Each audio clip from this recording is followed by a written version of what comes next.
All right, so Denver's coming in. They currently have a 3-6 record. That's not the best, obviously. Offensively, they are 27th in total offense at 311.4. They are 28th in passing yards per game at 199.6. 25th in sacks allowed with 30. They are, however, 16th in rushing yards, averaging 111.9 a game, and they're tied 14th in yards per carry at 4.3. But they're 30th in third down percentage with 29%, meaning 29% of the time they're actually getting a first down on third down. They are 28th in points per game at 16.6, which isn't very good. Defensively, however, this team is strong and very strong at that. Fourth in total defense at 309.7. They are fourth in passing yards allowed at 202.1. They are tied 26th in sacks, though, with 19, which is the weird thing because I think like for the first 4 or 5 weeks, they actually didn't have a sack. So that's kind of turned on. So even though that doesn't seem like a lot, they've ramped it up a lot. That's what I'm trying to say. They are 17th in rushing yards allowed at 107.6, but they are tied 9th in yards per carry allowed at 4.0. Tied for 9th in yards per carry is something I think is probably a little bit more viable given the situation where, they're not a very good football team. So maybe like they've been down a lot, which means teams are going to run the ball more, which means their total yardage is going to be like right now it's middle of the pack-ish, kind of below, I guess, with 17th. But they're 9th in yards per carry. They're top 10. So that's probably more of an indication than the 17th. They are 7th third down percentage at 34%, and they are tied for 6th in points per game allowed at 18.9. Injury report, Bryce Callahan, corner. We know him from Chicago last year and a few years. He's out with a foot. Jeff Howerman, the tight end, he's doubtful with a knee. Jawan James, the big free agent right tackle that they have, he's doubtful with a knee. Deshaun Hamilton, questionable with a knee. So Minnesota now coming in at home here at 7-3. Offensively, 8th in total offense at 384.4 a game. They're 17th in passing yards at 231.4. They're tied in 6th in terms of sacks allowed, which is 17, and 3rd in rushing yards at 153.0, but tied for 8th in yards per carry at 4.7, 9th in third down percentage right now at 44%, and 9th in points per game per contest here at 26.2. Defensively, things have fallen off a little bit. They're 13th total defense right now at 333.1 allowed per game. They're 18th in passing yards allowed at 241.9, and they're 7th in sacks with 29. 7th in rushing yards allowed at 91.2, and tied for 12th in yards per carry allowed at 4.1. 16th in third down percentage at 39%, and 5th in points per game allowed at 18.2. Injury report from Minnesota is a little bit more concerning, possibly, considering they're trying to get to 8-3 and improve a playoff position here, where Denver's kind of on the outside looking in. And it's going to be very hard to get back into that conversation, barring they pretty much just win out.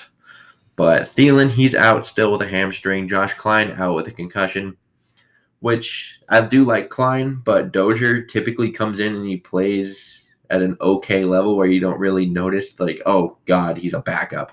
Like, you don't notice that as much with Dakota Dozier, so kind of hoping that happens here. Linval Joseph, he's still out with a knee. Anthony Harris, new one here, out with a groin. And Sendejo is questionable with a groin. So that safety thing is going to be interesting to see if Dejo does play his first game back here, and just how much it is of him, Jaron Curse, and the guys back there with Harrison Smith. So now we get to my actual thoughts here. Offensively, so you have to block Von Miller first and foremost at all costs. Just make sure that 58 doesn't kill the game for you. That's pretty much the plan always with Denver. I don't think we'll go right up and down the field on this defense, to be honest. They're kind of built in a way where we kind of do struggle with them. Like Chicago, we struggled a bit. Well, like, I'm not saying this defense has the talent of Chicago's defense. I do think Chicago's defense is more talented, but it is similar in the sense where you got a bunch of big bodies that you got to move, and I'm not sure we can necessarily move them on a consistent basis because we got a bunch of smaller bodies on our offensive line. So I don't think we're going to go right up and down the field on this defense, but I do think there are going to be more holes than there were in the Chicago game, if I had to guess. Which means I think this could be more of a Madison day where this east-west outside zone stretch isn't working as well. And you could just run power with Madison this time, and that might work better. Josh Doctson was activated for this game today, so I'm just a little interested to see what kind of value he adds to the team, given the fact that Adam Thielen is still not in the game. So we'll probably see more of him given the fact that Thielen isn't playing. And Olabisi, even when Thielen does come back, I would assume is the third receiver because he's kind of earned the spot. He hasn't lost the spot, and he's earned it. He's come from a 7th-round draft pick this year to where, yeah, that's fine. He's earned it. And Doxson's probably more so competing with Treadwell for that number 4 spot when Thielen comes back. But it will be interesting to see if they kind of already favor Doxson over Treadwell now, if he's kind of used more as the third receiver since Olabisi is now the second receiver. So a little interested to see how much value, if any value, he adds for this game. I do think this needs to be a clean game, meaning no turnovers, nothing of that nature, no brawls. Cleveland. Defensively, I think you do need to stop Lindsey and Royce Freeman first, and because they do have a young, inexperienced quarterback, so you got to pretty much say, hey, you got to beat us, kid. And I think that's kind of what they're going to end up doing because I assume since you can stop Zeke with that line for as much as they did, you can probably stop Lindsey and Royce Freeman with the line Denver is dealing with there. And like I said, they do have that young, inexperienced quarterback, and he's on the road this time around. So I would expect probably a lot of boots to the right, a lot of quick slants, a lot of quick screens, things of that nature, a lot of quick high percentage stuff to try to neutralize our pass rush with Griffin and Hunter. And which is why it's very, very key to kind of blow up that run first. Because if they're getting 3, 4, 5 yards a carry consistently, all of a sudden we're talking about those play action boots kind of working. It's a very similar deal to what we want to do when it comes to that. And it's a very easy, high percentage stuff. So blow up the run, force him to throw downfield. And I do think we can get pressure in this game because they have a backup right tackle in the game because Juwan James, I actually don't think he's actually played a majority of the games. Denver people, you can, if you're here still, you can tell me. But Garrett Bowles, I remember him coming out in the draft. I played offensive line, and I remember watching Garrett Bowles, and I was just like, he kind of chooses when he wants to pass protect, and that's not a good sign if you're going against Everson Griffin. So I do think we might be able just to get pressure one-on-one with Hunter and Griffin based on the fact that they might just be better than their opposing players there. And we will get Waynes back for this game, so the fact that we probably will be selling out for the run is a little bit more helpful now that we do have Trey Waynes back there.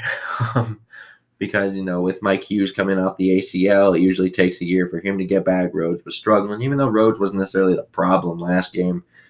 It just, and, Amari Cooper, Michael Gallup, and Randall Cobb, and then Dak Prescott in that line. It just, there was too much talent, and they were just going to beat us pretty much. And Zimmer's just like, all right, trust me, guys, you're going to get beat. But it's kind of what they did.